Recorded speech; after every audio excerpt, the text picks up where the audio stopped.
ಜೀವನ ಕೌಶಲ್ಯಗಳ ಅರ್ಥ, ಅದರ ವ್ಯಾಖ್ಯಾನಗಳನ್ನ ಮತ್ತು ಜೀವನ ಕೌಶಲ್ಯಗಳ ಮಹತ್ವವನ್ನ ಅಧ್ಯಯನ ಮಾಡ್ತಾ ಹೋಗಿದ್ದೀವಿ. ಪ್ರಸ್ತುತ ಅವಧಿಯಲ್ಲಿ ವಿಶ್ವ ಆರೋಗ್ಯ ಸಂಸ್ಥೆ ಸೂಚಿಸಿದಂತಹ ಜೀವನ ಕೌಶಲ್ಯಗಳ ಕುರಿತಾಗಿ ಅಧ್ಯಯನವನ್ನ ಮಾಡೋಣ. ಇಂದಿನ ಸ್ಪರ್ಧಾತ್ಮಕ ಜಗತ್ತಿನಲ್ಲಿ ಯಶಸ್ವಿ ಆಗಬೇಕಾದ್ರೆ ತಾನು ಬದುಕುವುದರ ಜೊತೆಗೆ ಇತರರೂ ಸಹಿತ ಬದುಕಲಿಕ್ಕೆ ಅವಕಾಶ ಮಾಡಿಕೊಡ್ಲಿಕ್ಕೆ ಅತ್ಯಂತ ಪ್ರಮುಖವಾಗಿ ನಮಗೆ ಲೈಫ್ ಸ್ಕಿಲ್ಸ್ ಅತ್ಯಂತ ಅವಶ್ಯಕ. ಜೀವನ ಕೌಶಲ್ಯಗಳಂತಹ ಪರಿಣಾಮಕಾರಿ ಪಾತ್ರವನ್ನು ವಹಿಸೋದನ್ನು ನಾವು ಕಂಡುಕೊಳ್ಬಹುದು. ಆ ನಿಟ್ಟಿನಲ್ಲಿ ವ್ಯಕ್ತಿಯ ಜೀವನಕ್ಕೆ ಜೀವನ ಕೌಶಲ್ಯಗಳನ್ನ ಮತ್ತು ಅದರ ಅಗತ್ಯತೆಯನ್ನು ಒತ್ತಿ ಹೇಳುವುದರ ಮೂಲಕವಾಗಿ ವಿಶ್ವ ಆರೋಗ್ಯ ಸಂಸ್ಥೆ ಏನು WHO ಏನಿದೆ, ವರ್ಲ್ಡ್ ಹೆಲ್ತ್ ಆರ್ಗನೈಸೇಷನ್ ಏನಿದೆ, ಈ ಸಂಸ್ಥೆ 1997ರಲ್ಲಿ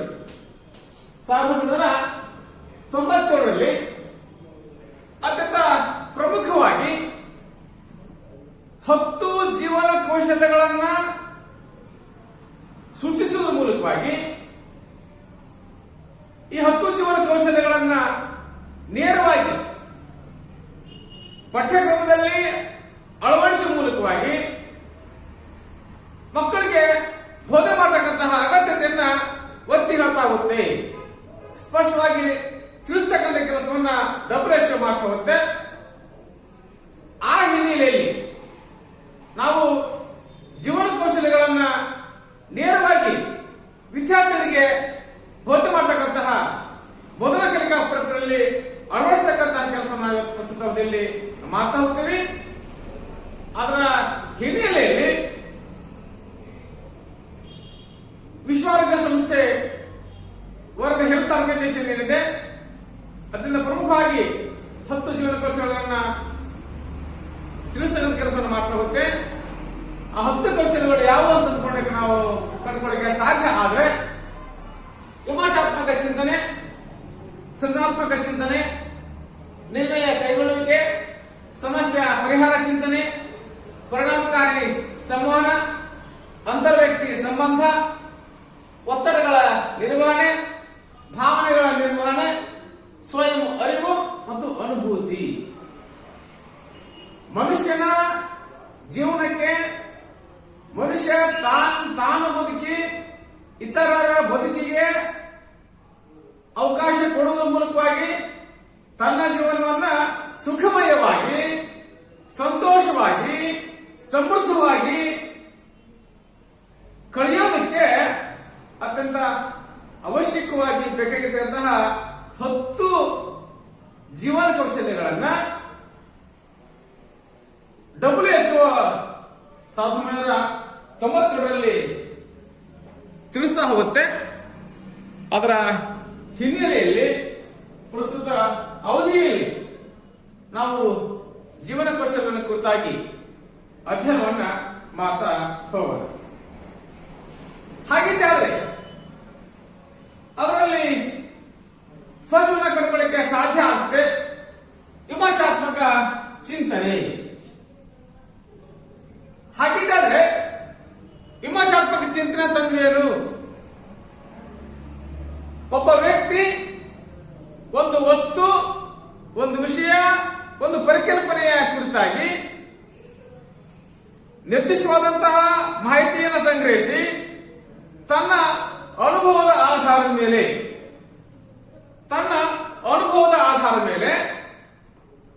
ಹಲವಾರು ಆಯಾಮಗಳ ಮೂಲಕವಾಗಿ ತನಗೆ ಲಭ್ಯವಿರತಕ್ಕಂತಹ ಮಾಹಿತಿಯ ಆಧಾರದ ಮೇಲೆ, ಸಾಕ್ಷಿ ಆಧಾರಗಳ ಆಧಾರದ ಮೇಲೆ ಮಾಹಿತಿ ಮಾಹಿತಿಯನ್ನು ಸಂಗ್ರಹಿಸಿ ಹಲವಾರು ಆಯಾಮಗಳ ಮೂಲಕವಾಗಿ ವಿಮರ್ಶೆ ಮಾಡಿ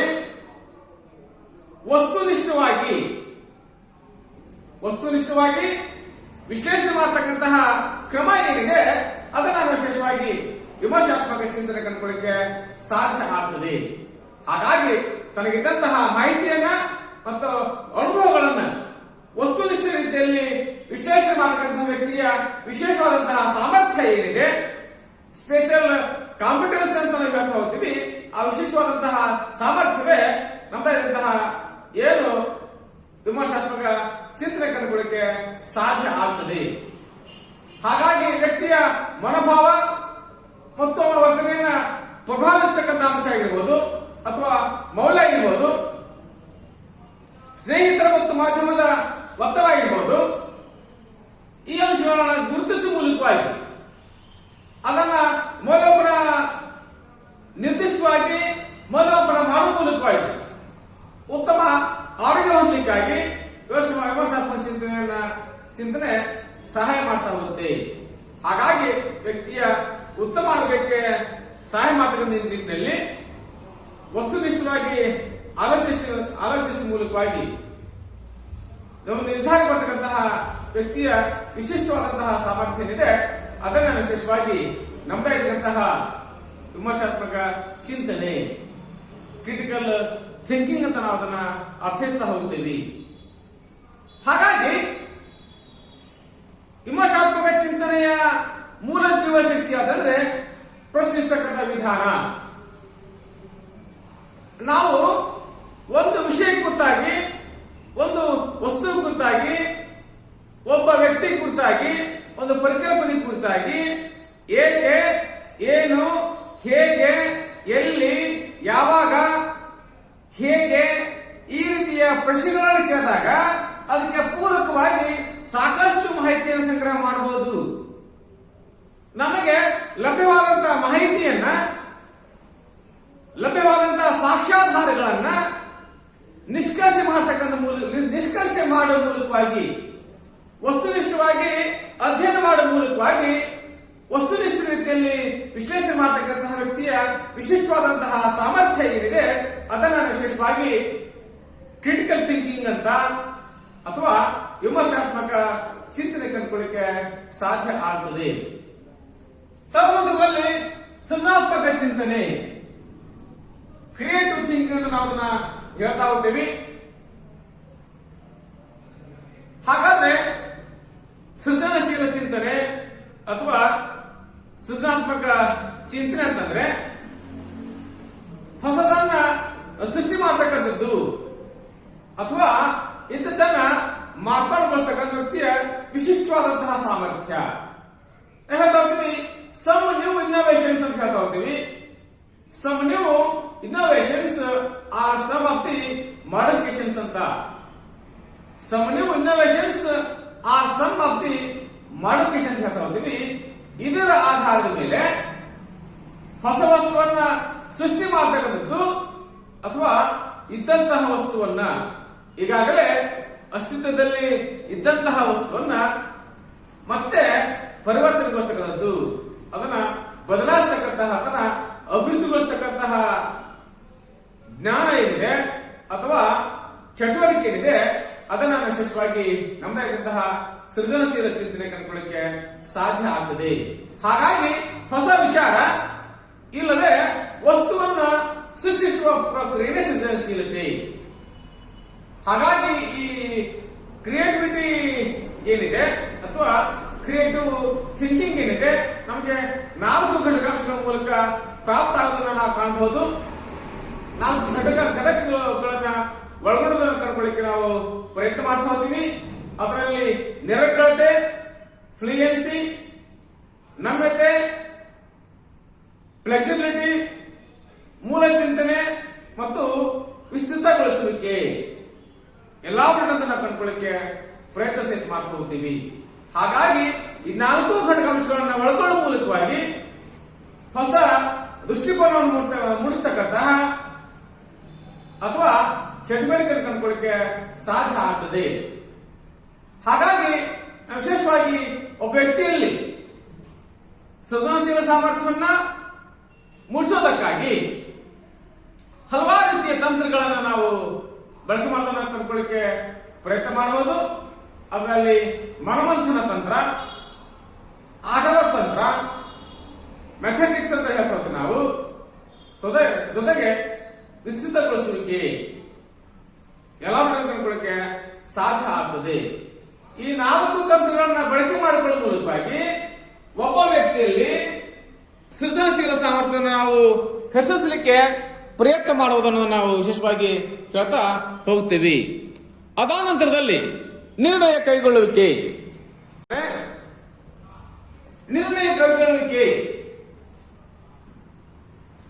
ಹಾಗಿದ್ದಾದ್ರೆ what is the decision making ಅಂತ. ನಿರ್ಣಯ ಕೈಗೊಳ್ಳಬೇಕಂದ್ರೆ ಏನು?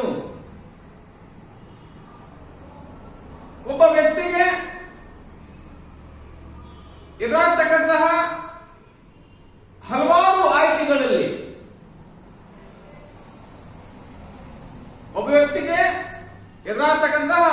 ಹಲವಾರು ಆಯ್ಕೆಗಳಲ್ಲಿ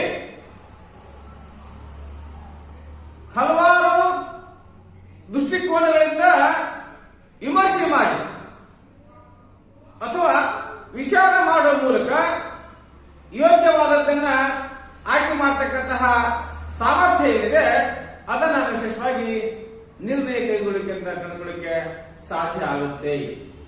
ಹಾಗಾಗಿ ವ್ಯಕ್ತಿಗೆ ಸಮಸ್ಯೆ ಎದುರಾದಾಗ ಹಲವಾರು ದೃಷ್ಟಿಕೋನಗಳಲ್ಲಿ ವಿಚಾರ ಕೈಗೊಂಡು ಸೂಕ್ತವಾದ ಅಂಶಗಳನ್ನ ಆಯ್ಕೆ ಮಾಡತಕ್ಕಂತಹ ಪ್ರಕ್ರಿಯೆ ಏನಿದೆ ಅದನ್ನ ವಿಶೇಷವಾಗಿ ನಿರ್ಣಯ ಕೈಗೊಳ್ಳಲಿಕ್ಕೆ ಕಂಡುಕೊಳ್ಳಿಕ್ಕೆ ಸಾಧ್ಯ ಆಗ್ತದೆ. ಹಾಗಾಗಿ ಒಬ್ಬ ವ್ಯಕ್ತಿಯಾಗಿರ್ತಕ್ಕಂಥವನು ತನ್ನ ಎದುರಿಗೆ ಬಂದಂತಹ ಹಲವಾರು ಆಯ್ಕೆಗಳಲ್ಲಿ ಸೂಕ್ತವಾದದ್ದನ್ನ ಆಯ್ಕೆ ಮಾಡತಕ್ಕಂತಹ ವ್ಯಕ್ತಿಯ ವಿಶಿಷ್ಟವಾದಂತಹ ಸಾಮರ್ಥ್ಯ ಏನಿದೆ ಅಥವಾ ನಮ್ಮದಾದಂತಹ ಸ್ಪೆಷಲ್ ಕಾಂಪಿಟೇಷನ್ ಕಂಡುಕೊಳ್ಳಕ್ಕೆ ಸಾಧ್ಯ ಆಗಿದೆ. ವ್ಯಕ್ತಿಯ ಸ್ಪೆಷಲ್ ಕಾಂಪಿಟೆನ್ಸ್ ಏನಿದೆ ಅದನ್ನ ವಿಶೇಷವಾಗಿ ನಮ್ಮದಾದಂತಹ ನಿರ್ಣಯ ಕೈಗೊಳ್ಳಕ್ಕೆ ಕಂಡುಕೊಳ್ಳಕ್ಕೆ ಸಾಧ್ಯ ಆಗ್ತದೆ. ಹಾಗಾಗಿ ಒಬ್ಬ ವ್ಯಕ್ತಿ ನಿರ್ಣಯ ಕೈಗೊಳ್ಳತಕ್ಕಂತಹ ಸನ್ನಿವೇಶದಲ್ಲಿ ಆ ನಿರ್ಣಯ ಏನಿದೆ ನಿರ್ಣಯ ಕೈಗೊಳ್ಳತಕ್ಕಂತಹ ವ್ಯಕ್ತಿಯ ಬದುಕನ್ನ ಮತ್ತು ಬೇರೆಯವರ ಬದುಕು ಸಹಿತ ಕಟ್ಟಿಕೊಳ್ಳಲಿಕ್ಕೆ ಸಾಧ್ಯ ಆಗಬೇಕು. ಆ ನಿರ್ಣಯದಿಂದ ಸಾಧ್ಯ ಆಗಿರಬೇಕು. ತಾನು ನಿರ್ಣಯ ಕೈಗೊಳ್ಳುವುದರ ಹಿನ್ನೆಲೆ ಏನಿದೆ ಅದು ತನ್ನ ಭವಿಷ್ಯವನ್ನು ಉಜ್ವಲಗೊಳಿಸುವ ಜೊತೆಗೆ ಬೇರೆಯವರ ಭವಿಷ್ಯ ಸಹಿತ ಉಜ್ವಲಗೊಳಿಸಿಕೊಳ್ಳಿಕ್ಕೆ ಸಾಧ್ಯ ಆಗಿರಬೇಕು. ಆ ರೀತಿಯಲ್ಲಿ ನಾವು ನಿರ್ಣಯ ಕೈಗೊಳ್ಳಲಿಕ್ಕೆ ಪ್ರಯತ್ನ ಸಹಿತ ಮಾಡಬೇಕು. ಹಾಗಾಗಿ ಯಾವುದೇ ಸನ್ನಿವೇಶದಲ್ಲಿ ಒಂದು ನಿರ್ಧಾರ ಕೈಗೊಳ್ಳಬೇಕಾದ ಸಂದರ್ಭದಲ್ಲಿ ತನಗೆ ಸಾಧ್ಯವಾಗತಕ್ಕಂತಹ ತನಗೆ ಲಭ್ಯವಿರತಕ್ಕಂತಹ ಎಲ್ಲ ಮಾರ್ಗೋಪಾಯಗಳನ್ನ ಪರಿಗಣಿಸಿ ಅಥವಾ ಆಧರಿಸಿ ತನ್ನ ನಿರ್ಧಾರದಿಂದ ಆಗತಕ್ಕಂತಹ ಪರಿಣಾಮಗಳನ್ನು ತನ್ನ ನಿರ್ಧಾರದಿಂದ ಆಗತಕ್ಕಂತಹ ಪ್ರಭಾವಗಳನ್ನ ಅವಲೋಕನ ಮಾಡಿಕೊಂಡು ಅಥವಾ ವಿಮರ್ಶೆ ಮಾಡಿಕೊಂಡು ನಿರ್ಧಾರ ಕೈಗೊಳ್ಳೋದಕ್ಕಿಂತ ಅವಶ್ಯಕ. ಆ ಹಿನ್ನೆಲೆಯಲ್ಲಿ ನಿರ್ಧಾರ ಕೈಗೊಳ್ಳತಕ್ಕಂತಹ ಪ್ರಕ್ರಿಯೆ ಏನಿದೆ ಅದು ಸೂಕ್ತವಾಗಿರಬೇಕು. ಆ ನಿರ್ಧಾರ ಸರ್ವಸಮ್ಮತ ಆಗಿರಬೇಕು. ಆ ನಿರ್ಧಾರ ಉಪಯೋಗಕಾರಿಯಾಗಿರಬೇಕು. ಆ ನಿರ್ಧಾರ ಲಾಭದಾಯಕ ಆಗಿರಬೇಕು. ಆ ನಿರ್ಧಾರ ವ್ಯಕ್ತಿಯ ದೂರದೃಷ್ಟಿಯನ್ನ ಸ್ಪಷ್ಟಪಡಿಸುವ ರೀತಿಯಲ್ಲಿ ಇರಬೇಕು. ಜೊತೆಗೆ ಆ ನಿರ್ಧಾರಕ್ಕೆ ಸೂಕ್ತವಾದಂತಹ ಆಧಾರ ಅಂಶಗಳನ್ನು ಒಳಗೊಳ್ಳಲಿಕ್ಕೆ ಸಾಧ್ಯ ಆಗಿರಬೇಕು. ಸಾಧ್ಯ ಆದ್ರೆ ನಿರ್ಧಾರ ಕೈಗೊಳ್ಳತಕ್ಕಂತಹ ಸನ್ನಿವೇಶದಲ್ಲಿ ಸಂದರ್ಭದಲ್ಲಿ ಪರಿಸ್ಥಿತಿಯಲ್ಲಿ ಬೇರೆಯವರ ಅಭಿಪ್ರಾಯ ಸಂಗ್ರಹಿಸತಕ್ಕಂತಹ ಅವಕಾಶ ಇದ್ರೆ ಅದನ್ನೂ ಮಾಡಬೇಕು. ಬೇರೆಯವರ ಅಭಿಪ್ರಾಯಗಳ ಸಂಗ್ರಹಿಸುವ ಮೂಲಕವಾಗಿ ಎಲ್ಲರೂ ಸಹಿತ ಅದನ್ನ ಒಪ್ಪಿಕೊಳ್ತಕ್ಕಂತಹ ರೀತಿಯಲ್ಲಿ ಸರ್ವಸಮ್ಮತ ರೀತಿಯಲ್ಲಿ ನಿರ್ಧಾರ ಮಾಡಬೇಕು. ಜ್ಞಾನ ಎಲ್ಲ ಕಿಟಕಿಗಳ ಮೂಲಕ ಬರಲಿ, ಆದರೆ ನಿರ್ಧಾರ ಮಾತ್ರ ಸ್ವಂತದ್ದೇ ಆಗಿರಬೇಕು. ನಿರ್ಧಾರ ಮಾತ್ರ ಅವನ ಸ್ವಂತದ್ದೇ ಆಗಿರಬೇಕು, ಅದು ಅತ್ಯಂತ ಅವಶ್ಯಕ. ಹಾಗಾಗಿ ವಿಶೇಷವಾಗಿ ಹೇಳ್ತಾ ಹೋಗ್ತೀವಿ, ನಿರ್ಧಾರ ಕೈಗೊಳ್ಳಕ್ಕೆ ಏನಿದೆ, ಒಬ್ಬ ವ್ಯಕ್ತಿ ನಿರ್ಧಾರ ಕೈಗೊಳ್ಳುವ ಮೂಲಕವಾಗಿ ತನ್ನ ಬದುಕನ್ನು ಸಹಿತ ಕಟ್ಕೊಳ್ತಕ್ಕಂಥ ರೀತಿಯಲ್ಲಿ ಬೇರೆಯವರಿಗೂ ಸಹಿತ ಬದುಕನ್ನ ಕಟ್ಟಿಕೊಡ್ಲಿಕ್ಕೆ ಸಾಧ್ಯ ಆಗತಕ್ಕಂಥ ರೀತಿಯಲ್ಲಿ ನಿರ್ಧಾರ ಕೈಗೊಳ್ಳಲಿಕ್ಕೆ ಸಾಧ್ಯ ಆಗಬೇಕು. ಹಾಗಾಗಿ ನಿರ್ಧಾರ ಕೈಗೊಳ್ಳಲಿಕ್ಕೆ ತಂತ್ರ ಏನಿದೆ ಅಥವಾ ಚಿಂತನಾ ಕ್ರಮ ಏನಿದೆ, ಒಬ್ಬ ವ್ಯಕ್ತಿಯ ಭವಿಷ್ಯವನ್ನು ಬರ್ತಕ್ಕಂಥ ಕೆಲಸ. ಹಾಗಾಗಿ ನಿರ್ಧಾರ ಕೈಗೊಳ್ಳತಕ್ಕಂತಹ ವಿಧಾನ ಅತ್ಯಂತ ಯೋಗ್ಯವಾಗಿರ್ಕೊಂಡು ಕಂಡುಕೊಳ್ಳಿಕ್ಕೆ ನಾವು ಪ್ರಯತ್ನ ಸಹಿತ ಮಾಡ್ತಾ ಹೋಗ್ತೇವೆ. ನೆಕ್ಸ್ಟ್ ಆಗಿ ಸಮಸ್ಯೆ ಪರಿಹಾರ ಚಿಂತನೆ, ಪ್ರಾಬ್ಲಮ್ ಸಾಲ್ವಿಂಗ್ ಥಿಂಕಿಂಗ್ ಅಂತ ನಾವು ಹೇಳ್ತಾ ಹೋಗ್ತೀವಿ. ಪರಿಹಾರ ಚಿಂತನೆ ನಂತರ ಸಮಸ್ಯೆ ಪರಿಹಾರ ಚಿಂತನೆ ಅನಂತರ ಮಾಡಂತೆ. ಮೊದಲು ಸಮಸ್ಯೆ ಅಂತಂದ್ರೆ ಏನು? ಒಬ್ಬ ವ್ಯಕ್ತಿ ಗುರಿ ತಲುಪುವ ಮಾರ್ಗದಲ್ಲಿ ಎದುರಿಸತಕ್ಕಂತಹ ಅಡ್ಡಿ, ಆತಂಕ, ತೊಂದರೆಗಳೇನದವೆ ಅವೇ ಸಮಸ್ಯೆ. What is the problem? ಸಮಸ್ಯೆ ಅಂತಂದ್ರೆ ಏನು? ಒಬ್ಬ ವ್ಯಕ್ತಿ ಗುರಿ ತಲುಪುವ ಮಾರ್ಗದಲ್ಲಿ ಎದುರಿಸತಕ್ಕಂತಹ ಅಡ್ಡಿ, ಆತಂಕಗಳೇನಿದಾವೆ ಅದನ್ನ ವಿಶೇಷವಾಗಿ ಸಮಸ್ಯೆ ಕಂಡುಕೊಳ್ಳಿಕ್ಕೆ ಸಾಧ್ಯ ಆಗ್ತದೆ. ಸಮಸ್ಯೆ ಪರಿಹಾರ ಅಂತಂದ್ರೆ ಆ ಅಡ್ಡಿ, ಆತಂಕಗಳನ್ನ ನಿವಾರಿಸತಕ್ಕಂತಹ ಚಿಂತನಾ ಕ್ರಮ ಏನಿದೆ, ಗುರಿ ತಲುಪುವ ಮಾರ್ಗದಲ್ಲಿ ಎದುರಾಗತಕ್ಕಂತಹ ಅಡ್ಡಿ, ಆತಂಕಗಳನ್ನ ನಿವಾರಿಸಲಿಕ್ಕೆ ವ್ಯಕ್ತಿಯೊಬ್ಬ ಮಾಡತಕ್ಕಂತಹ ಚಿಂತನೆ ಏನಿದೆ ಅದನ್ನ ವಿಶೇಷವಾಗಿ ಸಮಸ್ಯೆ ಪರಿಹಾರ ಚಿಂತನೆ ಕಂಡುಕೊಳ್ಳಕ್ಕೆ ಸಾಧ್ಯ ಆಗ್ತದೆ. ವ್ಯಕ್ತಿಯಾಗಿರ್ತಕ್ಕಂಥವನು ತನ್ನ ನಿತ್ಯ ಜೀವನದಲ್ಲಿ ಹಲವಾರು ಸಮಸ್ಯೆಗಳನ್ನ, ಸವಾಲುಗಳನ್ನ, ಅಡ್ಡಿಗಳನ್ನ, ಆತಂಕಗಳನ್ನ ಎದುರಿಸ್ತಾ ಹೋಗ್ತಾನೆ. ಅವುಗಳನ್ನ ಬೇಗ ಪರಿಹರಿಸಿಕೊಳ್ಳಲಿಕ್ಕೆ ಸಾಧ್ಯ ಆದರೆ ವ್ಯಕ್ತಿ ಗುರಿ ಮುಟ್ಲಿಕ್ಕೆ ಯಶಸ್ವಿ ಆಗ್ತಾನೆ. ಸಮಸ್ಯೆ ಜಟಿಲವಾದಾಗ, ಸಮಸ್ಯೆ ಆಳವಾದಾಗ, ಸಮಸ್ಯೆ ನಿರಂತರವಾಗಿ ದೀರ್ಘಕಾಲ ಮುಂದುವರೆದಿದ್ದೇ ಆದ್ರೆ ವ್ಯಕ್ತಿ ಒತ್ತಡಕ್ಕೆ ಒಳಗಾಗ್ತಾನೆ. ಅತಿಯಾದ ಒತ್ತಡ ವ್ಯಕ್ತಿಯಲ್ಲಿ ಉದ್ವೇಗ, ಆಶಾಭಂಗಕ್ಕೆ ಕಾರಣ ಆಗಲಿಕ್ಕೆ ಸಾಧ್ಯ ಆಗ್ತದೆ. ಹಾಗಾಗಿ ಸಮಸ್ಯೆಗಳನ್ನ ಬೆಳಿಲಿಕ್ಕೆ ಬಿಡಲಾರ್ದೇ ಅತ್ಯಂತ ಶೀಘ್ರವಾಗಿ ಎದುರಾಗ್ತಕ್ಕಂಥ ಅಡ್ಡಿ, ಆತಂಕಗಳನ್ನ, ತೊಂದರೆಗಳನ್ನ, ಅಡಚಣೆಗಳನ್ನ ಅತ್ಯಂತ ಬೇಗ ಪರಿಹಾರ ಮಾಡ್ಕೊಳ್ಳಿಕ್ಕೆ ಪ್ರಯತ್ನ ಮಾಡಬೇಕು. ಆ ಅಡ್ಡಿ, ಆತಂಕಗಳನ್ನ ಬೇಗ ಪರಿಹಾರ ಮಾಡ್ಕೊಳ್ಳಿಕ್ಕೆ ಮಾಡ್ತಕ್ಕಂತಹ ಚಿಂತನಾ ಕ್ರಮ ಏನಿದೆ ಅದನ್ನ ವಿಶೇಷವಾಗಿ ಸಮಸ್ಯೆ ಪರಿಹಾರ ಕಂಡುಕೊಳ್ಳಿಕ್ಕೆ ಸಾಧ್ಯ ಆಗ್ತದೆ. ಹಾಗಾಗಿ ಒಂದು ಸಮಸ್ಯೆ ನಿರಂತರವಾಗಿ ಮುಂದುವರೆದಾದರೆ ಅದು ಆಳಕ್ಕೆ ಹೋಗಲಾದ ರೀತಿಯಲ್ಲಿ, ಅದು ಸಮಸ್ಯೆ ವಿಶಾಲವಾದ ರೀತಿಯಲ್ಲಿ, ದೊಡ್ಡದಾದ ರೀತಿಯಲ್ಲಿ ನಾವು ಅದನ್ನ ಬೆಳಲಿಕ್ಕೆ ಬಿಡಬಾರ್ದು. ಒಂದ್ ವೇಳೆ ಸಮಸ್ಯೆ ಆಳಕ್ಕೆ ಹೋಗಲಿದ್ದಾದ್ರೆ ಅಥವಾ ಸಮಸ್ಯೆ ದೊಡ್ಡದಾದ್ರೆ ಅಥವಾ ದೀರ್ಘಕಾಲ ಮುಂದುವರೆದಿದ್ದಾದ್ರೆ ವ್ಯಕ್ತಿ ಮೇಲೆ ಅತಿಯಾದ ಒತ್ತಡಕ್ಕೆ, ವ್ಯಕ್ತಿಯಾಗಿರ್ತಕ್ಕಂಥ ಅತಿಯಾದ ಒತ್ತಡಕ್ಕೆ ಒಳಗಾಗ್ತಾನೆ. ಅತಿಯಾದ ಒತ್ತಡ ಅವನಲ್ಲಿ ಉದ್ವೇಗ, ಆಶಾಭಂಗ, ಇನ್ನೂ ಹಲವಾರು ಮನೋವೈಜ್ಞಾನಿಕ, ಮನೋಸಾಮಾಜಿಕ ಸಮಸ್ಯೆಗಳಿಗೆ ಕಾರಣ ಕಂಡುಕೊಳ್ಳಿಕ್ಕೆ ನಾವು ಪ್ರಯತ್ನ ಮಾಡಬಹುದು. ಇನ್ನು ನಾವು ವಿಶೇಷವಾಗಿ ಚರ್ಚೆ ಮಾಡ್ತಾ ಹೋಗ್ತೀವಿ ಪರಿಣಾಮಕಾರಿ ಸಂವಹನ, ಇಫೆಕ್ಟಿವ್ ಕಮ್ಯುನಿಕೇಶನ್ ಅಂತ ನಾವು ಹೇಳ್ತಾ ಹೋಗ್ತೀವಿ. ಹಾಗಿದ್ದಾದ್ರೆ ಸಂವಹನ ಅಂತಂದ್ರೆ ಏನು? ಇಬ್ಬರು ವ್ಯಕ್ತಿಗಳ ಮಧ್ಯೆ ನೀಡತಕ್ಕಂತಹ ಪರಸ್ಪರ ವಿಚಾರ ವಿನಿಮಯ ಅಥವಾ ಭಾವನೆಗಳ ಹಂಚಿಕೊಳ್ಳುವಿಕೆ ಅಥವಾ ವಿಚಾರಗಳ ವರ್ಗಾವಣೆ ಏನಿದೆ, ದಿಸ್ ಇಸ್ ಅ ಕಮ್ಯುನಿಕೇಶನ್ ಅಂತ ಸಂವಹನ ಕಂಡುಕೊಳ್ಳಿಕ್ಕೆ ಸಾಧ್ಯ ಆಗ್ತದೆ. ಹಾಗಿದ್ದಾದ್ರೆ ಈ ಸಂವಹನ ಪ್ರಕ್ರಿಯೆ, ಈ ಕಮ್ಯುನಿಕೇಶನ್ ಪ್ರಾಸೆಸ್ ಏನಿದೆ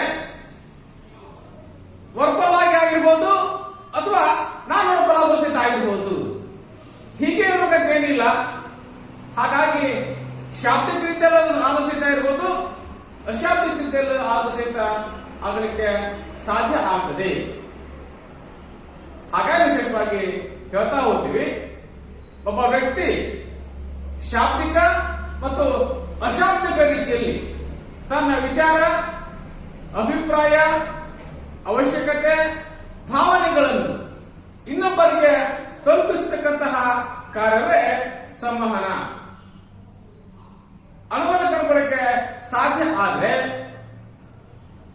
ಒಬ್ಬ ವ್ಯಕ್ತಿ ತನ್ನ ಮನಸ್ಸಿನ ವಿಚಾರಗಳನ್ನ, ಭಾವನೆಗಳನ್ನ, ಅನಿಸಿಕೆಗಳನ್ನ ತಾನು ತಲುಪಿಸ್ತಕ್ಕಂತಹ ವ್ಯಕ್ತಿಗೆ ಅತ್ಯಂತ ಯಶಸ್ವಿಯಾಗಿ ಅರ್ಥವಾಗತಕ್ಕಂಥ ರೀತಿಯಲ್ಲಿ ಮುಟ್ಟಿಸಲಿಕ್ಕೆ ಯಾವ ತಂತ್ರಗಳನ್ನು ಅನುಸರಿಸಬೇಕು ಅನ್ನೋದಕ್ಕಂತ ಅವಶ್ಯಕ. ನಾನು ತಲುಪಿಸ್ತಕ್ಕಂಥ ಸಂದೇಶ, ನನ್ನ ಭಾವನೆ, ನನ್ನ ಅನಿಸಿಕೆ, ನನ್ನ ವಿಷಯಾಂಶಗಳು ಒಬ್ಬ ವ್ಯಕ್ತಿಗೆ ಅರ್ಥಪೂರ್ಣ ಕಲಿಕೆಯಾಗುವ ರೀತಿಯಲ್ಲಿ ನಾನು ಹೇಗೆ ಮುಟ್ಟಿಸಲಿಕ್ಕೆ ಸಾಧ್ಯ ಅಂತಕ್ಕಂತಹ ಚಿಂತನೆಯನ್ನ ಆ ಸಂವಹನಕಾರ ಮಾಡಬೇಕಾಗುತ್ತೆ. ಅದರ ಹಿನ್ನೆಲೆಯಲ್ಲಿ ನಾವು ಹಲವಾರು ವಿಧಾನಗಳನ್ನ ಅನುಸರಿಸಲಿಕ್ಕೆ ಪ್ರಯತ್ನ ಮಾಡಬಹುದು.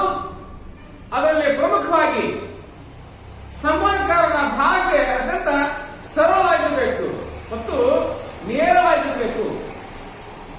ಭಾಷೆ ಸರಳ ಅಂತಂದ್ರೆ ಮಗುವಿಗೆ ಗೊತ್ತಿರುವ ಭಾಷೆಯಲ್ಲಿ, ಸಂವಹನಾರ್ಥಿ ಏನಿದ್ದಾನೆ ಅವನಿಗೆ ತಿಳಿದಿರೋ ಭಾಷೆಯಲ್ಲಿ, ಗೊತ್ತಿರೋ ಭಾಷೆಯಲ್ಲಿ ನಾವು ಹೋಗಬೇಕು. ವಿಶೇಷವಾಗಿ ಮಾತಾಡಲಿಕ್ಕೆ ಸಾಧ್ಯ ಆಗಿರಬೇಕು. ಸುತ್ತಿ ಬಳಸಿ ಮಾತಾಡಲಾರ್ದೇ ನೇರವಾಗಿ ವಿಷಯವನ್ನ ಪ್ರೆಸೆಂಟೇಷನ್ ಮಾಡಬೇಕು, ಅಭಿವ್ಯಕ್ತಿಪಡಿಸಲಿಕ್ಕೆ ಸಾಧ್ಯ ಆಗಿರಬೇಕು. ಜೊತೆಗೆ ಧ್ವನಿಯಲ್ಲಿ ದೃಢತೆ ಇರಬೇಕು, ಧ್ವನಿ ಗಟ್ಟಿಯಾಗಿರಬೇಕು. ಅಂದ್ರೆ ಎಲ್ಲರೂ ಸಹಿತ ಕೇಳುವಂತಿರಬೇಕು. ಕೊನೆ ವಿದ್ಯಾರ್ಥಿ ಕೇಳಿಲ್ಲ ಅನಿಸ್ಕೋಬಾರ್ದು. ಹಾಗಾಗಿ ಧ್ವನಿಯಲ್ಲಿ ಸ್ಪಷ್ಟವಾದಂತಹ ದೃಢತೆ ಇರಬೇಕು. ಜೊತೆಗೆ ಮಾಧುರ್ಯ ಇರಬೇಕು. ಕೇಳಲಿಕ್ಕೆ ಇಂಪಾಗಿರಬೇಕು. ಧ್ವನಿ ಕರ್ಕಶವಾಗಿರಬಾರ್ದು. ನಾವೆಲ್ಲರೂ ಸಹಿತ ಕೋಗಿಲ ಧ್ವನಿ ಇಷ್ಟಪಡ್ತೇವೆ ವಿನಃ ಕಾಗಿಯ ಕರ್ಕಶ ಧ್ವನಿ ಇಷ್ಟಪಡಲಿಕ್ಕೆ ಸಾಧ್ಯ ಆಗಲ್ಲ ಅಲ್ವೇ? ಹಾಗಾಗಿ ಯಾವುದು ಸಹಿತ ಧ್ವನಿ ಇಂಪಾಗಿ ಮಧುರವಾಗಿದ್ರೆ, ಮಾಧುರ್ಯದಿಂದ ತುಂಬಿದ್ದೆ ಆದ್ರೆ ನಾವು ವಿಶೇಷವಾದನ್ನ ಇಷ್ಟಪಡಲಿಕ್ಕೆ ಸಾಧ್ಯ ಆಗ್ತದೆ. ಹಾಗಾಗಿ ಕೇಳಲಾಗಿರ್ತಕ್ಕಂಥವನು ಧ್ವನಿ ಇಂಪಾಗಿದ್ರೆ ಅದನ್ನ ಇಷ್ಟಪಟ್ಟು ಸ್ವಯಂ ಚಟುವಟಿಕೆಯಲ್ಲಿ ತೊಡೋದನ್ನು ಕಂಡುಕೊಳ್ಳಿಕ್ಕೆ ನಾವು ಪ್ರಯತ್ನ ಮಾಡಬಹುದು. ಜೊತೆಗೆ ವಿಷಯದಲ್ಲಿ ತರ್ಕಬದ್ಧತೆ ಮತ್ತು ವಿಷಯಾಂಶಗಳು ಕ್ರಮಾನುಗತವಾಗಿ ನಿರರ್ಗಳವಾಗಿ ಬರಬೇಕು. ಅಲ್ಲಲ್ಲಿ ಅಡೆತಡೆಗಳು ಉಂಟಾಗಬಾರದು. ವಿಷಯದಲ್ಲಿ ತರ್ಕಬದ್ಧತೆಗೆ ಆದ್ಯತೆ ಇರಬೇಕು, ಅವಕಾಶ ಕೊಟ್ಟಂತ ವ್ಯವಸ್ಥೆ ಇರಬೇಕು. ಜೊತೆಗೆ ನಮ್ಮ ವಿಷಯಾಂಶಗಳು ಕ್ರಮಾನುಗತವಾಗಿ ಒಂದು ಫಿಲ್ಮ್ ರೋಲ್ ಹಾಗೆ ರಿಲೀಸ್ ಆಗುತ್ತೆ, ನಿರಂತರವಾಗಿ ಬಿಡ್ತಾ ಹೋಗುತ್ತೆ, ಹಾಗೆ ನಿರಂತರವಾಗಿ ಮಾತುಕತೆ ನೀಡಲಿಕ್ಕೆ ಸಾಧ್ಯ ಆಗಬೇಕು. ಕಂಟಿನ್ಯೂಟಿ, ನಿರಂತರತೆ, ಜೊತೆಗೆ ನಿರರ್ಗಳತೆ, ಫ್ಲೂಯೆನ್ಸಿ ಇರಬೇಕು. ಅಲ್ಲಲ್ಲಿ ನಿಲುಗಡೆಗೆ ಅವಕಾಶ ಕೊಡಲಿಕ್ಕೆ ಪ್ರಯತ್ನ ಮಾಡಬಾರ್ದು ಅನ್ನೋದನ್ನ ವಿಶೇಷವಾಗಿ ಅರ್ಥೈಸ್ತಾ ಹೋಗ್ತೀವಿ. ನೆಕ್ಸ್ಟ್ ಆಗಿ ಕೇಳುವುದನ್ನು ನೋಡುತ್ತಾ ಸಂವಹನ ಮಾಡಬೇಕು. ಸಂವಹನಕಾರ ಸಂವಹನಾರ್ಥಿಯನ್ನ ಅಥವಾ ಕೇಳ್ತಕ್ಕಂಥ ವ್ಯಕ್ತಿ ಏನಂದ್ರೆ ಅವನನ್ನ ನೋಡ್ತಾನೆ ಸಂವಹನ ಮಾಡಲಿಕ್ಕೆ ಸಾಧ್ಯ ಆಗಬೇಕು. ಎಲ್ಲೋ ಕಿಡಿಕೆಯನ್ನು, ಎಲ್ಲೋ ಆಶೀಸ್ಸನ್ನು, ಎಲ್ಲೋ ಭಾಗವನ್ನು ನೋಡ್ತಾ ಸಂವಹನ ಮಾಡಿದ್ದಾದ್ರೆ ಕೇಳ್ತಕ್ಕಂಥ ವಿದ್ಯಾರ್ಥಿ ಅಥವಾ ಕೇಳುಗ ಸಂವಹನಾರ್ಥಿ ಏನಂದ್ರೆ ಇತರ ಚಟುವಟಿಕೆಯಲ್ಲಿ ತೊಡಗುತ್ತಾನೆ. ಯಾಕೆ? ನಮ್ಮನ್ನ ಅವನು ನೋಡ್ಲಿಕ್ಕೆ ಸಾಧ್ಯ ಆಗುದಿಲ್ಲ, ಸಂವಹನ ಪರಿಣಾಮಕಾರ ಆಗಲಿಕ್ಕೆ ಇಷ್ಟ ಇಲ್ಲ, ಸಾಧ್ಯ ಆಗಲಿಕ್ಕಿಲ್ಲ. ಹಾಗಾಗಿ ನಮ್ದಾಗಿರುವಂತಹ ಈ ಸಂವಹನ ಪ್ರಕ್ರಿಯೆ ಏನಿದೆ, ಕೆಲವನ್ನ ನೋಡುತ್ತಾ ಸಂವಹನ ಮಾಡಲಿಕ್ಕೆ ಸಾಧ್ಯ ಆಗಿರಬೇಕು. ಜೊತೆಗೆ ಆತ್ಮೀಯ ಭಾವ ಮತ್ತು ಆರ್ದ್ರತೆ ಇರಬೇಕು. ಅಂದ್ರೆ ಪರಸ್ಪರ ಪ್ರೀತಿ, ವಿಶ್ವಾಸ, ನಂಬಿಕೆಯಿಂದ ಸಂವಹನ ಮಾಡಲಿಕ್ಕೆ ಸಾಧ್ಯ ಆಗಿರಬೇಕು.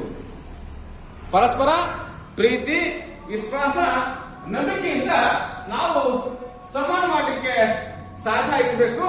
ಅಂದ್ರೆ ಸಂವಹನ ಯಶಸ್ವಿಯಾದ ಕಂಡುಕೊಳ್ಳಿಕ್ಕೆ ನಾವು ಪ್ರಯತ್ನ ಮಾಡಬಹುದು. ಸಂಜ್ಞೆಗಳನ್ನ ಯುಕ್ತವಾಗಿ ತೋರಿಸಬೇಕು.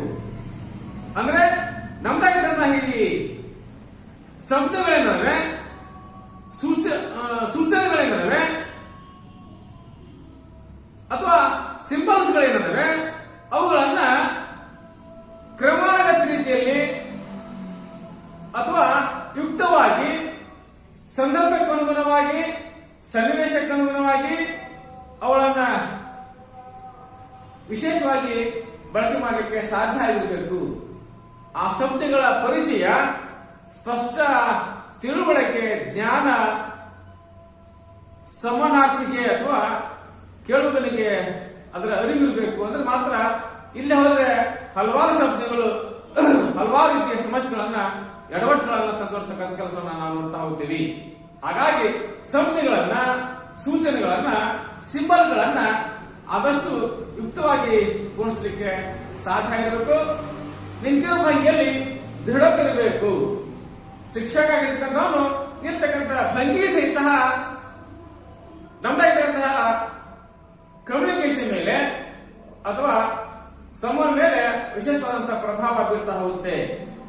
ನಾನು ನಿಲ್ತಕ್ಕಂತಹ ಸ್ಟೈಲ್ ಏನಿದೆ, ಸ್ಟ್ಯಾಂಡಿಂಗ್ ಸ್ಟೈಲ್ ಏನಿದೆ, ಅದು ಸಹಿತ ಸಂವಹನ ಮೇಲೆ ಪ್ರಭಾವ ಬೀರುವುದರಿಂದ ನಿಲ್ತಕ್ಕಂತಹ ಭಂಗಿ ಏನಿದೆ ಅದರಲ್ಲಿ ದೃಢತೆ ಕಂಡುಕೊಳ್ಳಿಕ್ಕೆ ಸಾಧ್ಯ ಆಗಿದೆ. ಜೊತೆಗೆ ಲಘು ಹಾಸ್ಯ ಮತ್ತು ಪ್ರಶಂಸಲಿಕ್ಕೆ ಇರಬೇಕು. ಅಂದ್ರೆ ಒಬ್ಬ ಶಿಕ್ಷಕ ಪಾಠ ಮಾಡ್ತಿದ್ದಾನೆ ಅಂತಂದ್ರೆ ನಿರಂತರ 1 ಗಂಟೆ ಕಾಲ ಉಪನ್ಯಾಸ ಮಾಡ್ತಾ ಹೋದ್ರೆ ಕೇಳುಗನಿಗೆ ಆ ಬೋಧನೆ ನೀರಸವಾಗಬಹುದು, ಇಷ್ಟ ಇಲ್ಲದೆ ಹೋಗ್ಬೋದು. ಹಾಗಾಗಿ ಸಂದರ್ಭಕ್ಕೆ ತಕ್ಕ ಹಾಗೆ, ಸನ್ನಿವೇಶಕ್ಕೆ ತಕ್ಕ ಹಾಗೆ ಲಘು ಹಾಸ್ಯ ಮಿಶ್ರಣದೊಂದಿಗೆ ಪಾಠ ಬೋಧನೆ ಮಾಡಲಿಕ್ಕೆ ಸಾಧ್ಯ ಆಗಬೇಕು. ಜೊತೆಗೆ ಮಧ್ಯದಲ್ಲಿ ಅಥವಾ ಪಾಠದ ಕೊನೆಯಲ್ಲಿ ಪ್ರಶ್ನೆಗಳನ್ನ ಕೇಳ್ತಕ್ಕಂತಹ ವ್ಯವಧಾನ, ತಾಳ್ಮೆ ಇರಬೇಕು. ಅಂದ್ರೆ ವಿದ್ಯಾರ್ಥಿ ಆಸಕ್ತಿಯಿಂದ, ಸ್ವಯಂ ಇಚ್ಛೆಯಿಂದ, ತದೇಕಚಿತ್ತದಿಂದ ತನ್ನ ಮನಸ್ಸನ್ನ ನಿಗ್ರಹಿಸಿ ಕಲಿಕೆಯಲ್ಲಿ ಪಾಲ್ಗೊಳ್ಳೋದನ್ನು ಕಂಡುಕೊಳ್ಳಿಕ್ಕೆ ನಾವು ಪ್ರಯತ್ನ ಮಾಡಬಹುದು. ಜೊತೆಗೆ ಧ್ವನಿಯಲ್ಲಿ ಏರಿಳಿತ ಇರಬೇಕು. ಅವಶ್ಯಕತೆಯಲ್ಲಿ ಲಘು ನಿಲುಗಡೆ ಇರಬೇಕು. ಅಂದ್ರೆ ಒಂದೇ ಧ್ವನಿಯಲ್ಲಿ, ಏಕ ಧ್ವನಿಯಲ್ಲಿ, ಏಕ ಸ್ವರದಲ್ಲಿ ಮಾತಾಡಲಿಕ್ಕೆ ಅವಕಾಶ ಇರಬಾರದು. ಸಾಧ್ಯ ಆದ್ರೆ ಅವಶ್ಯಕತೆ ಇದ್ದಲ್ಲಿ ಧ್ವನಿಯಲ್ಲಿ ಏರಿಳಿತವನ್ನ, ಜೊತೆಗೆ ಅವಶ್ಯಕತೆ ಇದ್ದಲ್ಲಿ ಲಘು ನಿಲುಗಡೆಯನ್ನ, ಪಾಸನ್ನ ಕೊಡ್ಲಿಕ್ಕೆ ಸಾಧ್ಯ ಆಗಿರಬೇಕು. ಅಂದ್ರೆ ಒಂದು ಉತ್ತಮವಾದಂತಹ ಪರಿಣಾಮಕಾರಿ ತಂತ್ರವನ್ನು ನಾವು ಅನುಸರಿಸಲಿಕ್ಕೆ ಪ್ರಯತ್ನ ಮಾಡಬಹುದು. ನೆಕ್ಸ್ಟ್ ಆಗಿ ಅಂತರ್ವ್ಯಕ್ತಿ ಸಂಬಂಧ.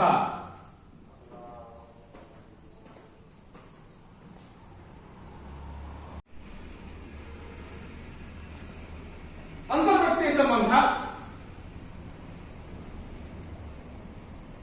ಇಂಟ್ರಾಪರ್ಸನಲ್ ರಿಲೇಶನ್ಶಿಪ್ ಅಂತ ನಾವು ಹೇಳ್ತಾ ಹೋಗ್ತೀವಿ. ಹಾಗಾದ್ರೆ ಒಬ್ಬ ವ್ಯಕ್ತಿ ಆಗಿರ್ತಕ್ಕಂಥವನು ಬೇರೊಬ್ಬ ವ್ಯಕ್ತಿಯೊಂದಿಗೆ ಸಂವಹನ ಮಾಡುವ ಸಂದರ್ಭದಲ್ಲಿ ಇಬ್ಬರ ಮಧ್ಯದ ಸಂಬಂಧವನ್ನ ಉತ್ತಮಗೊಳಿಸಲಿಕ್ಕೆ ಇರಬೇಕಾದಂತಹ ಪ್ರಕ್ರಿಯೆ ಇದೆ. ಅದನ್ನು ವಿಶೇಷವಾಗಿ ಅಂತರ್ವ್ಯಕ್ತಿ ಸಂಬಂಧ ಅಂತ ಕಂಡುಕೊಳ್ಳಿಕ್ಕೆ ಪ್ರಯತ್ನ ಸಹಿತ ಮಾಡ್ತಾ ಹೋಗ್ತೀವಿ. ಯಾವಾಗ ಇಬ್ಬರು ವ್ಯಕ್ತಿಗಳಲ್ಲಿ ಅಂತರ್ವ್ಯಕ್ತಿ ಸಂಬಂಧ ಗಟ್ಟಿಗೊಳ್ಳಲಿಕ್ಕೆ ಸಾಧ್ಯ ಆಗುತ್ತೆ ಅನ್ಕೊಂಡಿದ್ದಾರೆ, ಸಂಬಂಧ ಧನಾತ್ಮಕ ರೀತಿಯಲ್ಲಿದ್ರೆ, ನಮ್ಮ ಸಂಬಂಧಗಳಲ್ಲಿ ಪರಸ್ಪರ ಪ್ರೀತಿ, ವಿಶ್ವಾಸ, ನಂಬಿಕೆಯಿಂದ ನಮ್ಮ ಸಂಬಂಧ ಕೂಡಿದ್ದೇ ಆದ್ರೆ ನಮ್ಮಲ್ಲಿ ಅಂತರ್ವ್ಯಕ್ತಿ ಸಂಬಂಧವನ್ನು ಕಂಡುಕೊಳ್ಳಿಕ್ಕೆ ನಾವು ಪ್ರಯತ್ನ ಮಾಡಬಹುದು. ಹಾಗಾಗಿ ಒಬ್ಬ ವ್ಯಕ್ತಿ ಮತ್ತೊಬ್ಬ ವ್ಯಕ್ತಿಯೊಂದಿಗೆ ಸಂವಹನ ಪ್ರಕ್ರಿಯೆಯಲ್ಲಿ ಧನಾತ್ಮಕ ರೀತಿಯಲ್ಲಿ ಸಂಬಂಧ ಹೊಂದತಕ್ಕಂತಹ ವಿಧಾನ ಏನಿದೆ ಅದನ್ನ ವಿಶೇಷವಾಗಿ ಇಂಟ್ರಾಪರ್ಸನಲ್ ರಿಲೇಶನ್ಶಿಪ್ ಅಂತ, ಅಂತರ್ವ್ಯಕ್ತಿ ಸಂಬಂಧ ಕಂಡುಕೊಳ್ಳಿಕ್ಕೆ ಸಾಧ್ಯ ಆಗ್ತದೆ. ಈ ಅಂತರ್ವ್ಯಕ್ತಿ ಸಂಬಂಧ ಪ್ರಕ್ರಿಯೆ ಏನಿದೆ ವ್ಯಕ್ತಿಯ ಮಾನಸಿಕ ಮತ್ತು ಸಾಮಾಜಿಕ ಯೋಗಕ್ಷೇಮಕ್ಕೆ ಅಥವಾ ವ್ಯಕ್ತಿಯ ಮಾನಸಿಕ ಪ್ರಬುದ್ಧತೆ ಮತ್ತು ಸಾಮಾಜಿಕ ಪ್ರಬುದ್ಧತೆಗೆ ಅತ್ಯಂತ ಪರಿಸರವನ್ನ ಒದಗಿಸ್ತಕ್ಕಂಥ ಕೆಲಸವನ್ನು ಮಾಡ್ತಾ ಹೋಗುತ್ತೆ. ಹಾಗಾಗಿ ಉತ್ತಮ ಸ್ನೇಹ ಸಂಬಂಧವನ್ನ ಹೊಂದಲಿಕ್ಕೆ ಅತ್ಯಂತ ಯೋಗ್ಯವಾದಂತ ರೀತಿಯಲ್ಲಿ ಧನಾತ್ಮಕ ರೀತಿಯ ಸಂಬಂಧ, ಪರಸ್ಪರ ಪ್ರೀತಿ, ವಿಶ್ವಾಸ, ನಂಬಿಕೆ, ಅನುಕಂಪಗಳಿಂದ ಕೂಡಿರ್ತಕ್ಕಂತಹ ಸಂವಹನ ಪ್ರಕ್ರಿಯೆ ಏನಿದೆ ಅದನ್ನ ವಿಶೇಷವಾಗಿ ಅಂತರ್ವ್ಯಕ್ತಿ ಸಂಬಂಧ ಕಂಡುಕೊಳ್ಳಿಕ್ಕೆ ಸಾಧ್ಯ ಆಗ್ತದೆ. ಜೊತೆಗೆ ಈ ಸಂಬಂಧ ಏನಿದೆ, ಈ ರೀತಿಯ ಸಂವಹನ ಪ್ರಕ್ರಿಯೆ ಏನಿದೆ ನಮ್ಮದಾದಂತಹ ಸಂಬಂಧವನ್ನ ಇನ್ನೂ ಸಹಿತ ಗಟ್ಟಿಗೊಳಿಸುವ ಕೆಲಸವನ್ನ ಮಾಡ್ತಾ ಹೋಗುತ್ತೆ. ಸಂಬಂಧ ಗಟ್ಟಿಗೊಳಿಸುವ ಜೊತೆಗೆ ಅದೇ ಸಂಬಂಧ ನಿರಂತರವಾಗಿ ಮುಂದುವರೆದನ್ನು ಕಂಡುಕೊಳ್ಳಕ್ಕೆ ನಾವು ಪ್ರಯತ್ನ ಸಹಿತ ಮಾಡ್ತಾ ಹೋಗ್ತೀವಿ. ಹಾಗಾಗಿ ಉತ್ತಮ ಬಾಂಧವ್ಯ ಏನಿದೆ ನಮ್ದಾಗಿರುವಂತಹ ರಚನಾತ್ಮಕ ಸಂಬಂಧವನ್ನು ಅನುಸರಿಸಿ ಮುಂದುವರೆದನ್ನು ಕಂಡುಕೊಳ್ಳಕ್ಕೆ ನಾವು ಪ್ರಯತ್ನ ಮಾಡಬಹುದು. ನೇಷನಾಗಿ ಒತ್ತಡಗಳ ನಿರ್ವಹಣೆ. ಹಾಗಿದ್ದಾದ್ರೆ ಒತ್ತಡ ಅಂತಂದ್ರೆ ಏನು? ವಾಟ್ ಇಸ್ ಸ್ಟ್ರೆಸ್ ಅಂತ. ಈ ಸ್ಟ್ರೆಸ್ ಅನ್ನೋ ಪದ ಏನಿದೆ ನಮಗೆ ಸ್ಥಿತಿಯನ್ನು ಬದಲಿಸಲಿಕ್ಕೆ ಸಾಧ್ಯ ಆಗ್ತದೆ.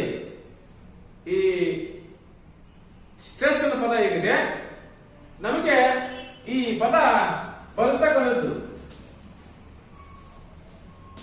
STRESS. ಈ ಸ್ಟ್ರೆಸ್ ಅನ್ನೋ ಪದ ಏನಿದೆ ನಮಗೆ ಬರ್ತಕ್ಕಂಥದ್ದು ಸ್ಟ್ರಿಂಜರ್, STRINGER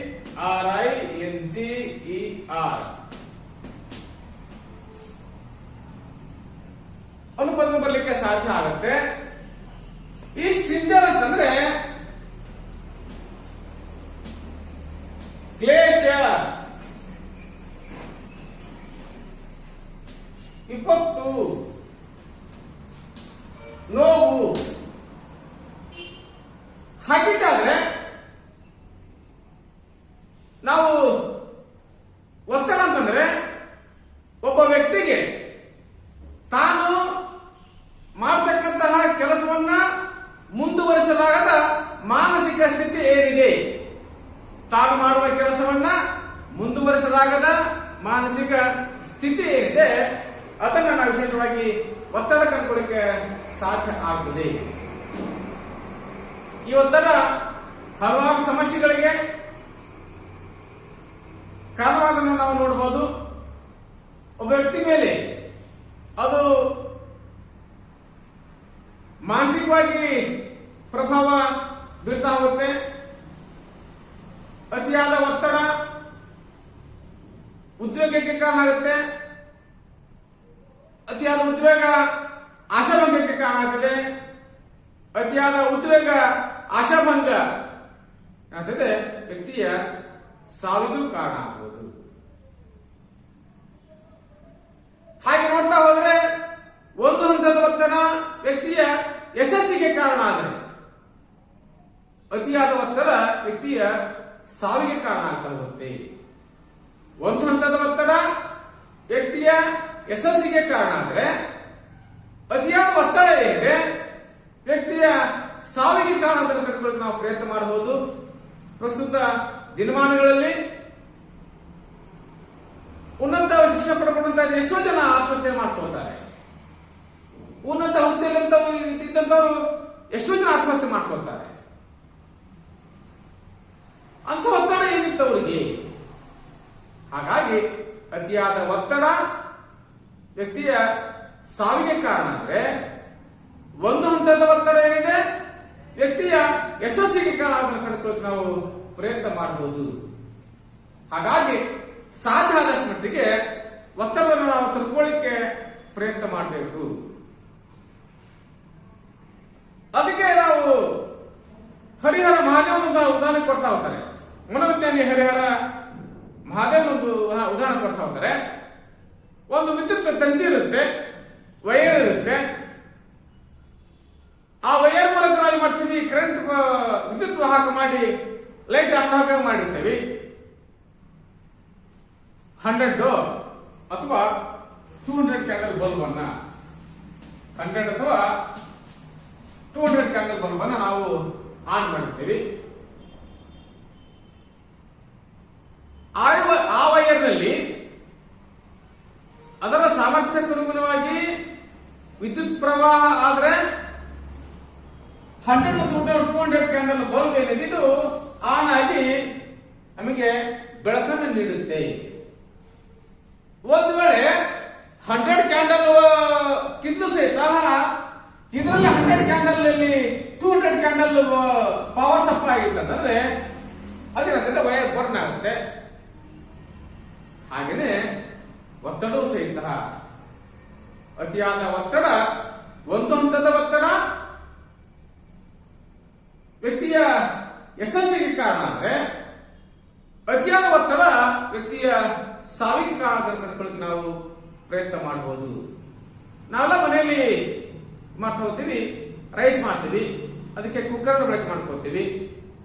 ಅಂದ್ರೆ ಮನೆಯಲ್ಲಿ ಅಕ್ಕಿಯಿಂದ ಅನ್ನ ಆಗೋದಕ್ಕೆ ಕನಿಷ್ಠ ಪಕ್ಷ 3 ವಿಜಲ್ ಹಾಕ್ಬೇಕು ಅಥವಾ 4 ಹಾಕ್ಬೇಕು.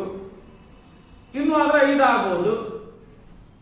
5 ಮೇಲೆ ಬಿಟ್ಟಿದ್ದಾದ್ರೆ ಒತ್ತಡ ಹೆಚ್ಚಾಗಿ ಕುಕ್ಕರ್ ಬ್ಲಾಸ್ಟ್ ಆಗುತ್ತೆ. ಹಾಗೇನೆ ಒಬ್ಬ ವ್ಯಕ್ತಿಯಾಗಿದ್ದಕ್ಕಂತನು ತನಗಾದಂತಹ ಒತ್ತಡಗಳನ್ನ ಆದಷ್ಟು ಮಟ್ಟಿಗೆ ಕಡಿಮೆ ಮಾಡಿಕೊಳ್ತಕ್ಕಂತಹ ಪ್ರಯತ್ನ ಮಾಡಬೇಕು. ಅತಿಯಾದ ಒತ್ತಡ ಆದ್ರೆ ಸ್ಥಳ ಬದಲಾಯಿಸ್ತಕ್ಕಂಥ ಪರಿಸರ ವಿಧಾನ, ಅಲ್ಲಿಂದ ದೂರ ಹೋಗ್ತಕ್ಕಂಥ ವಿಧಾನ. ಅಲ್ಲಿ ಹೋದ್ರೆ ಏನೋ ಸಮಸ್ಯೆ ಆಗುತ್ತೆ, ಒತ್ತಡ ಆಗುತ್ತೆ, ಅಲ್ಲಿಂದ ದೂರ ಹೋಗು, ಅಲ್ಲಿಂದ ಆ ಪರಿಸರವನ್ನು ಬದಲಾಯಿಸು, ಆ ಸ್ಥಳವನ್ನ ಬದಲಾಯಿಸು. ಜೊತೆಗೆ ವಿಶ್ರಾಂತಿ ಪಡ್ಕೊ, ಸ್ವಲ್ಪ ರೆಸ್ಟ್ ಮಾಡು. ನಿನಗೆ ವಿಶ್ರಾಂತಿ ಇಲ್ಲ, ದಣಿವಾಗಿದೆ, ಆಯಾಸ ಆಗಿದೆ, ವಿಶ್ರಾಂತಿ ಪಡ್ಕೊ. ಜೊತೆಗೆ ಯೋಗ ತರಬೇತಿಯನ್ನು ಪಡ್ಕೊ. ಅದಕ್ಕಾಗಿ ಸಾಕಷ್ಟು ವಿಧಾನಗಳಿದ್ದಾವೆ. ಯೋಗ ಇದೆ, ಧ್ಯಾನ ಇದೆ, ಪ್ರಾಣಾಯಾಮ ಇದೆ, ಮಂತ್ರಗಳಿದ್ದಾವೆ, ಜಪ ಇದೆ, ತಪ ಇದೆ, ಅದನ್ನು ಮಾಡು. ಹಾಗಾಗಿ ಕೆಲವು ಜನ ಪೂಜೆ ಪುರಸ್ಕಾರಗಳನ್ನು ತೋರಿಸ್ಕೊಳ್ತಾರೆ. ಅದರಿಂದ ಮನಸ್ಸಿಗೆ ಶಾಂತಿ, ನೆಮ್ಮದಿ ಸಿಗುವ ಮೂಲಕ ನಮ್ಮ ಒತ್ತಡಗಳನ್ನು ನಾವು ನಿರ್ವಹಣೆ ಮಾಡ್ಕೊಳ್ಳಿಕ್ಕೆ ಪ್ರಯತ್ನ ಮಾಡಬಹುದು ಅನ್ನೋದನ್ನು ವಿಶೇಷವಾಗಿ ಅರ್ಥೈಸ್ತಾ ಹೋಗ್ತೀವಿ. ಯಶಸ್ವಿಯಾಗಿ ಭಾವನೆಗಳ ನಿರ್ವಹಣೆ ಹಾಗಿದ್ದಾದ್ರೆ ಪ್ರತಿಯೊಬ್ಬ ವ್ಯಕ್ತಿಗೆ ಫೀಲಿಂಗ್ಸ್ ಮತ್ತು ಎಮೋಷನ್ಸ್ ಕಾಮನ್ ಆಗಿರ್ತವೆ. ಹಾಗಾಗಿ ಒಬ್ಬ ವ್ಯಕ್ತಿಯಾಗಿರ್ತಕ್ಕಂಥವನು ಕೇವಲ ತನ್ನ ಭಾವನೆಗಳನ್ನ ಬೇರೆಯವರ ಮೇಲೆ ಒತ್ತಾಯಪೂರ್ವಕವಾಗಿ ಹೇರುವುದಲ್ಲದೆ ಇತರರ ಭಾವನೆಗಳಿಗೆ, ಇತರರ ಅವಶ್ಯಕತೆಗಳಿಗೆ ಪೂರಕವಾಗಿ ಸ್ಪಂದಿಸತಕ್ಕಂತಹ ವ್ಯವಸ್ಥೆಯನ್ನು ನಾವು ಮಾಡ್ಕೊಳ್ಳಿಕ್ಕೆ ಪ್ರಯತ್ನ ಮಾಡಬೇಕು. ಹಾಗಾಗಿ ವ್ಯಕ್ತಿ ತನ್ನ ಹಾಗೂ ಇತರರ ಭಾವನೆಗಳನ್ನ ಗುರುತಿಸುವುದು, ಭಾವನೆ ನಡವಳಿಕೆ ಮೇಲೆ ಹೇಗೆ ಪ್ರಭಾವ ಬೀರುತ್ತವೆಂದನ್ನ ಅರಿತುಕೊಳ್ಳಿಕ್ಕೆ ಸಾಧ್ಯ ಆಗ್ತದೆ. ಮತ್ತು ಇತರರ ಭಾವನೆಗಳ ತಕ್ಕಂತೆನೆ ಪ್ರತಿಕ್ರಿಯಿಸತಕ್ಕಂತಹ ಸಾಮರ್ಥ್ಯ ಏನಿದೆ ಅದನ್ನು ನಾವು ಭಾವನೆಗಳ ನಿಭಾಯಿಸಲಿಕ್ಕೆ, ನನ್ನ ಭಾವನೆಗಳಿಗೆ ಬೇರೆಯವರು ಸ್ಪಂದಿಸಿದ್ದಾಗ ನನಗೆಷ್ಟು ನಿರಾಶೆ ಆಗುತ್ತೆ, ಕೋಪ ಬರುತ್ತೆ, ಹಾಗೆ ನಾವು ಸಹಿತ ಬೇರೆಯವರ ಭಾವನೆಗಳಿಗೆ ಸ್ಪಂದಿಸದೆ ಹೋದಾಗ, ಅವರ ಅವಶ್ಯಕತೆಗಳಿಗೆ ನಾವು ಸ್ಪಂದಿಸದೆ ಹೋದಾಗ ಅವ್ರಿಗೂ ಅಷ್ಟೇ ನೋವಾಗುತ್ತೆ ಅಂತಕ್ಕಂಥ ಅರಿವು ನಮಗಿರಬೇಕು. ಹಾಗಾಗಿ ವಿಶೇಷವಾಗಿ ಹೇಳ್ತೀವಿ, ಭಾವನೆಗಳ ನಿಭಾಯಿಸಲಿಕ್ಕೆ ಏನಿದೆ ಅದು ಅತ್ಯಂತ ಅವಶ್ಯಕ. ಋಣಾತ್ಮಕವಾದಂತಹ ಕೋಪ ಅಥವಾ ದುಃಖಗಳನ್ನ ಸರಿಯಾಗಿ ನಿಭಾಯಿಸದೆ ಹೋದ್ರೆ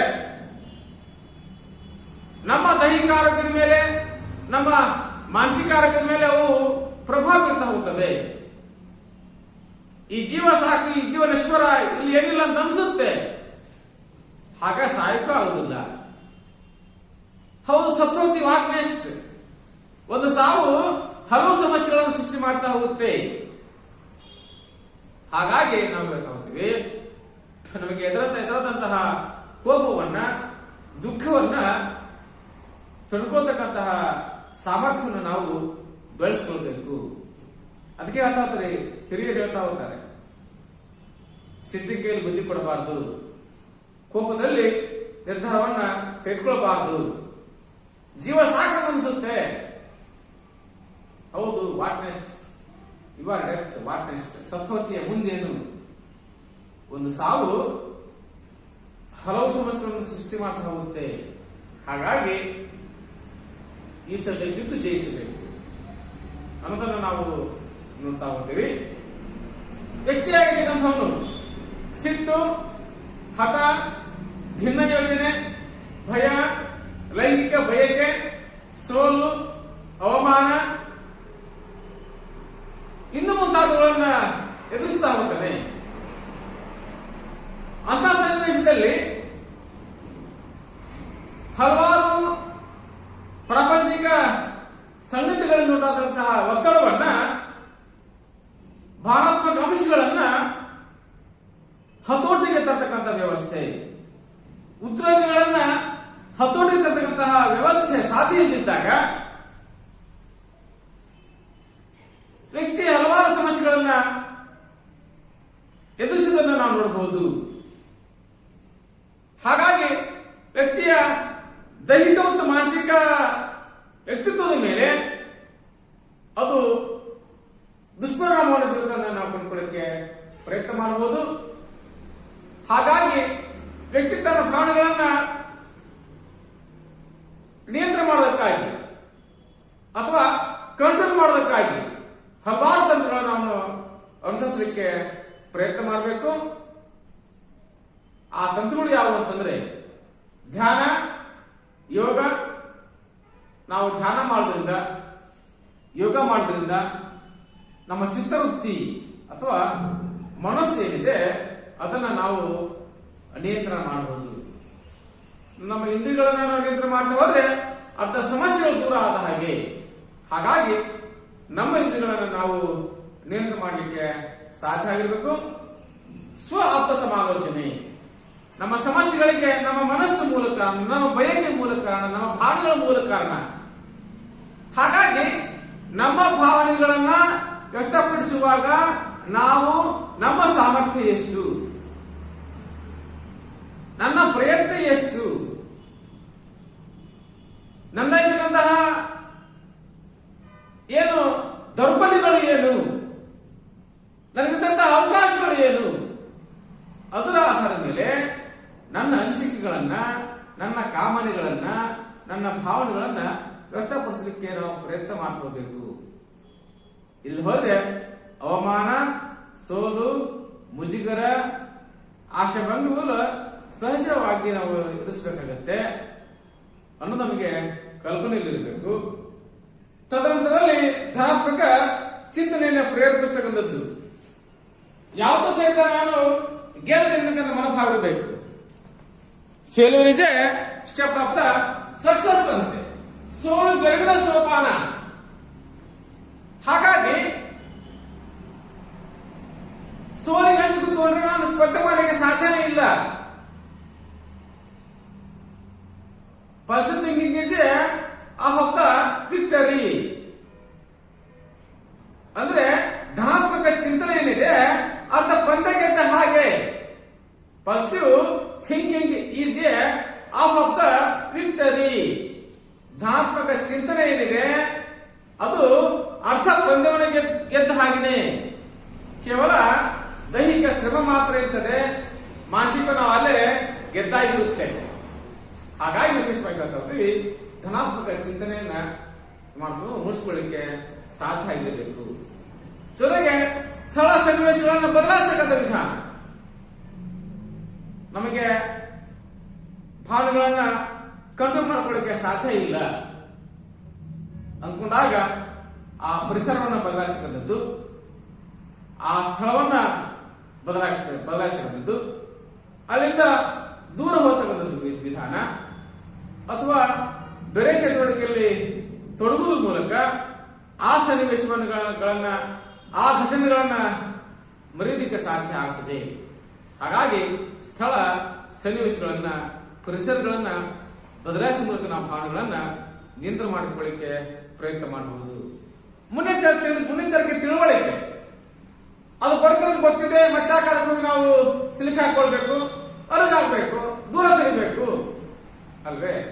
ಸಮಸ್ಯೆಗಳನ್ನ ಮೇಲೆ ಹೇಳ್ಕೊಳ್ತಿದ್ರು ಸಹಿತ ಸಮಸ್ಯೆಗಳಿಂದ ದೂರ ಆಗಬೇಕಲ್ವೇ? Precautions is better than cure ಅಂತೆ. ಆರೋಗ್ಯ ಕೆಟ್ಟ ಮೇಲೆ ಆಸ್ಪತ್ರೆ ಹೋಗೋಕ್ಕಿಂತ ಮುಂಚಿತವಾಗಿ ಆರೋಗ್ಯ ಕೆಟ್ಟದಾಗಿ ನೋಡ್ಕೊಳ್ತಕ್ಕಂಥ ಅವಶ್ಯಕ ಅಲ್ವೇ? Prevention is better than cure ಅಂತೆ. ಆರೋಗ್ಯ ಕೆಟ್ಟ ಮೇಲೆ ಸಹಜ ಅದು, ವೈದ್ಯರು ಬರ್ತಾರೆ, ಆಪರೇಷನ್ ಮಾಡ್ತಾರೆ, ಸಮಯ ಶ್ರಮ ಬಂಡವಾಳ ಅರ್ಥ ಆಗುತ್ತೆ. ಮೂರೇ ಉಲ್ಟಾ ಮಾಡ್ಬೇಕಂದ್ರೆ prevention is better than cure.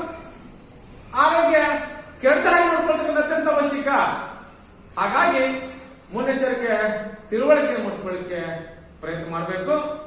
ತದನಂತರ ಉತ್ತಮ ಹವ್ಯಾಸಗಳನ್ನ ಬೆಳೆಸಿಕೊಳ್ಳುವುದು, ಹೆಲ್ದಿ ಹ್ಯಾಬಿಟ್ಸ್ ಗಳನ್ನ ಸಾಧಾರಣ ಮಟ್ಟಿಗೆ ಬೆಳೆಸ್ಕೊಳ್ಳೋ ಮೂಲಕವಾಗಿ ನಮ್ಮ ಮನಸ್ಸನ್ನ ನಾವು ನಿಯಂತ್ರಣ ಮಾಡಿಕೊಳ್ಳಿಕ್ಕೆ ಪ್ರಯತ್ನ ಮಾಡಬಹುದು.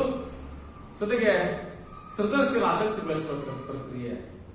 ಯಾವುದೋ ಚಟುವಟಿಕೆಯಲ್ಲಿ ನಿರಂತರವಾಗಿ ಎಂಟಿ ಮೈಂಡ್ ಇದೆ ಡೆವಿಲ್ ವರ್ಕ್ಶಾಪ್ ಅಂತೆ. ಖಾಲಿ ಮನಸ್ಸು ದೆವ್ವಗಳ ಕಾರ್ಖಾನಿದ್ದ ಹಾಗೆ. ಖಾಲಿ ಮನಸ್ಸು ದೆವ್ವಗಳ ಕಾರ್ಖಾನಿದ್ದ ಹಾಗೆ. ಖಾಲಿ ಕೂತ್ಕೊಂಡ್ರೆ ಹಲವಾರು ಕೆಟ್ಟ ವಿಚಾರಗಳನ್ನು ನಾವು ವಿಚಾರ ಮಾಡ್ಕೊಳ್ತೀವಿ. ಹಾಗಾಗಿ ಖಾಲಿ ಕೂತ್ಕೊಳ್ಳಾರ್ದನೆ ಯಾವ್ದಾದ್ರು ಒಂದು ಚಟುವಟಿಕೆಯಲ್ಲಿ ನಿರಂತರ ತೊಡಗಿದ್ದೆ ಆದ್ರೆ ನಾವು ಮಾಡ್ಕೊಳ್ತೀವಿ, ಸೃಜನಶೀಲತೆಯನ್ನ ಚಿಂತನೆ ಮಾಡಲಿಕ್ಕೆ ಪ್ರಯತ್ನ ಮಾಡಬಹುದು ಅಂತ ವಿಶೇಷವಾಗಿ ಹೇಳ್ತಾ ಹೋಗ್ತೀವಿ. ನೆಕ್ಸ್ಟ್ ಆಗಿ ಸ್ವಯಂ ಅರಿವು. ಈ ಸ್ವಯಂ ಅರಿವಿನಲ್ಲಿ ಸೆಲ್ಫ್ ಅವೇರ್ನೆಸ್ ನಲ್ಲಿ ಒಬ್ಬ ವ್ಯಕ್ತಿಯಾಗಿರ್ತಕ್ಕಂಥವನು ತನ್ನನ್ನ ತಾನು ಅರ್ಥ ಮಾಡ್ಕೊಳ್ಳೋದ್ರೆ ಸ್ವಯಂ ಅರಿವು. ಬೇರೆ ಏನೇನು ಅಲ್ಲ. ಏನೇನು ಅರ್ಥ ಮಾಡ್ಕೊಳ್ಬೇಕು ಅವನು? ತನ್ನ ಸಾಮರ್ಥ್ಯ, ತನ್ನ ದೌರ್ಬಲ್ಯ, ತನ್ನ ಅವಕಾಶ, ತನ್ನ ಭಯ. SWOT ಓದಿಕ್ಕೆ ನಾವು ಏನು SWOT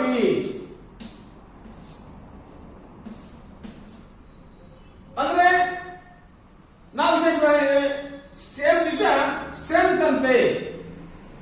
S is STRENGTH strength.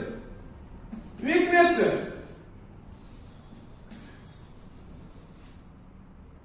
opportunity.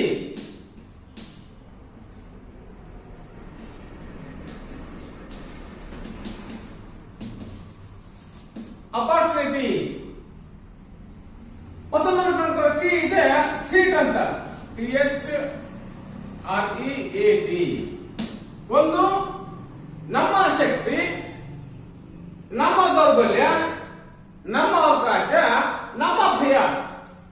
ಇವುಗಳನ್ನ ನಮ್ಮಷ್ಟಕ್ಕೆ ನಾವು ಅರ್ಥ ಮಾಡ್ಕೊಂಡಿದ್ದೆ ಆದ್ರೆ ಅದು ಸ್ವಯಂ ಅರಿವನ್ನು ಕಂಡುಕೊಳ್ಳಿಕ್ಕೆ ಸಾಧ್ಯ ಆಗ್ತದೆ.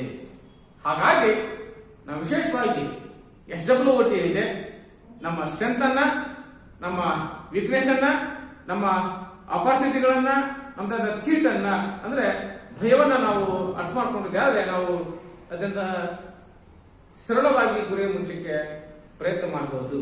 ಯಶಸ್ವಿಯಾಗಿ ಅನುಭೂತಿ, ಎಂಪತಿ ಕಂಡುಕೊಳ್ಳಿಕ್ಕೆ ಸಾಧ್ಯ ಆಗುತ್ತೆ.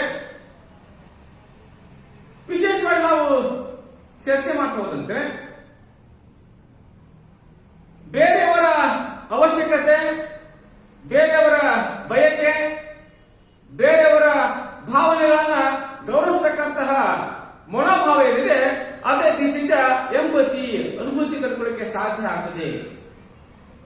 ನಮ್ಮ ಭಾವನೆಗಳನ್ನ, ನಮ್ಮ ಅವಶ್ಯಕತೆಗಳನ್ನ, ನಮ್ಮ ಬಯಕೆಗಳನ್ನ ಬೇರೆಯವರು ಹಾಗೆ ಗೌರವಿಸ್ತಾರೆ, ಬೇರೆಯವರು ಹಾಗೆ ಗುರುತಿಸ್ತಾರೆ, ಹಾಗೆಯೇ ಬೇರೆಯವರ ಬಯಕೆಗಳನ್ನ, ಬೇರೆಯವರ ಅವಶ್ಯಕತೆಗಳನ್ನ, ಬೇರೆಯವರ ಭಾವನೆಗಳನ್ನ ಗುರುತಿಸ್ತಕ್ಕಂತಹ ವ್ಯಕ್ತಿಯ ವಿಶೇಷವಾದಂತಹ ಸಾಮರ್ಥ್ಯ ಏನಿದೆ ಅದನ್ನು ನಾವು ಎಂಪತಿ ಅಥವಾ ಅನುಭೂತಿ ಕಂಡುಕೊಳ್ಳಿಕ್ಕೆ ಸಾಧ್ಯ ಆಗುತ್ತದೆ.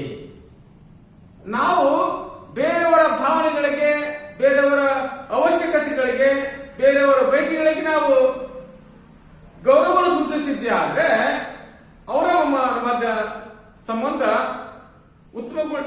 ಉತ್ತಮಗೊಳ್ಳಿಕ್ಕೆ ಸಾಧ್ಯ ಆಗ್ತದೆ. ಸಂಬಂಧ ಧನಾತ್ಮಕ ರೀತಿಯಲ್ಲಿ ಅಭಿವೃದ್ಧಿಗೊಳ್ಳಲಿಕ್ಕೆ ಸಾಧ್ಯ ಆಗ್ತದೆ, ಪ್ರಗತಿಯಾಗಲಿಕ್ಕೆ ಸಾಧ್ಯ ಆಗ್ತದೆ. ಹಾಗಾಗಿ ಒಬ್ಬ ವ್ಯಕ್ತಿ ಒಳ್ಳೆ ಸಾಧನೆ ಮಾಡಿದಾನೆ, ಅವನಿಗೆ ಬೆನ್ನು ತಟ್ಟು, ಅವನಿಗೆ ಮೋಟಿವೇಟ್ ಮಾಡು, ಅವನಿಗೆ ಕಾಂಗ್ರೆಸ್ ಹೇಳು, ಅವನಿಗೆ ಗುಡ್ಲಕ್ಕೆ ಒಪ್ಪಂದಗಳು ಖರ್ಚಾಗುತ್ತೆ. ಏನ್ ದುಡ್ಡು ಕೊಡ್ಬೇಕಾ ಕಾಂಗ್ರೆಸ್ ಹೇಳೋದಕ್ಕೆ, ಧನ್ಯವಾದ ಹೇಳೋದಕ್ಕೆ ನೀವು ದುಡ್ಡು ಕೊಡ್ಬೇಕಾ? ಏನಾಗತ್ತಿಲ್ಲವಲ್ಲ. ಒಂದು ಗುಡ್ ಮಾರ್ನಿಂಗ್ ಹೇಳೋದಕ್ಕೆ ಏನೋ ನಾನು ಗಂಡು ಖರ್ಚಾಗುತ್ತೆ ಅಲ್ವೇ? ಒಂದು ಕಾಂಗ್ರೆಸ್ ಹೇಳು, ಕಂಗ್ರಾಚುಲೇಷನ್ಸ್ ಹೇಳು, ಒಂದು ಥ್ಯಾಂಕ್ಸ್ ಕೊಡು, ಅವನಿಗೆ ಮೋಟಿವೇಟ್ ಮಾಡು, ಪರವಾಗಿಲ್ಲ ಶೇಭಾಷ್ ಅಂತ ಹೇಳು, ಬೆನ್ನು ತಟ್ಟು. ಹಾಗಾಗಿ ನಾವು ವಿಶೇಷವಾಗಿ ಅಂತೀವಿ, ಒಬ್ಬ ವ್ಯಕ್ತಿಯ ಎಲ್ಲ ಚಟುವಟಿಕೆಗಳನ್ನು ನಾವು ಕಂಡುಕೊಳ್ಳಿಕ್ಕೆ ಸಾಧ್ಯ ಆದ್ರೆ ಈ ಎಲ್ಲ ಚಟುವಟಿಕೆಗಳ ಮೂಲಕವಾಗಿ ನಮ್ಮ ಸಂಬಂಧ ಇನ್ನೂ ಸಹಿತ ಗಟ್ಟಿಗೊಳ್ಳಿಕ್ಕೆ ಸಾಧ್ಯ ಆಗ್ತದೆ, ಧನಾತ್ಮಕ ರೀತಿಯಲ್ಲಿ ಅಭಿವೃದ್ಧಿ ಆಗಲಿಕ್ಕೆ, ಪ್ರಗತಿ ಆಗಲಿಕ್ಕೆ ಸಾಧ್ಯ ಆಗ್ತದೆ.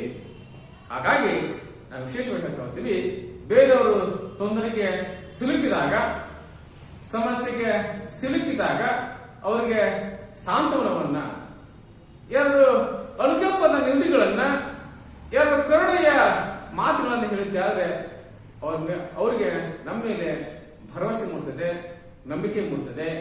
ಈ ಭರವಸೆ ನಂಬಿಕೆ ಮೂಡ್ತಕ್ಕಂತಹ ಮನೋಭಾವ ಏನಿದೆ ಅದನ್ನ ವಿಶೇಷವಾಗಿ ನಮ್ದಾಗಿರುವಂತಹ ಅನುಭೂತಿ ಅಥವಾ ಎಂಪತಿ ಕಂಡುಕೊಳ್ಳಿಕ್ಕೆ ಸಾಧ್ಯ ಆಗ್ತದೆ. ಒಟ್ಟಿನಲ್ಲಿ ನಾವು ಹೇಳೋದಾದ್ರೆ ಟೋಟಲಿ ಆಗಿ ನಾವು ಹೇಳ್ತಾ ಹೋಗ್ತೀವಿ, ಮನುಷ್ಯ ಒಬ್ಬಂಟಿಯಲ್ಲ, ಅದೊಂದು ದ್ವೀಪವಲ್ಲ, ಅದೊಂದು ನಡುಗಡ್ಡೆ ಅಲ್ಲ. ಮನುಷ್ಯ ಸಮಾಜ ಜೀವಿ, ಮನುಷ್ಯ ಸಂಘ ಜೀವಿ, ಮನುಷ್ಯ ಒಬ್ಬನೇ ಬದುಕಿ ಬಾಳಿಕೆ ಸಾಧ್ಯ ಇಲ್ಲ. ಹಾಗಾಗಿ ಸಮಾಜದ ಮಧ್ಯದಲ್ಲಿ ಸಮಷ್ಟಿ ಪ್ರತಿಯೊಂದಿಗೆ ನಾವು ಬದುಕಿದ್ರೆ ಮಾತ್ರ ನಾವು ಉತ್ತಮ ಬದುಕನ್ನ ಸಾಧಿಸಲಿಕ್ಕೆ ಸಾಧ್ಯ ಆಗ್ತದೆ.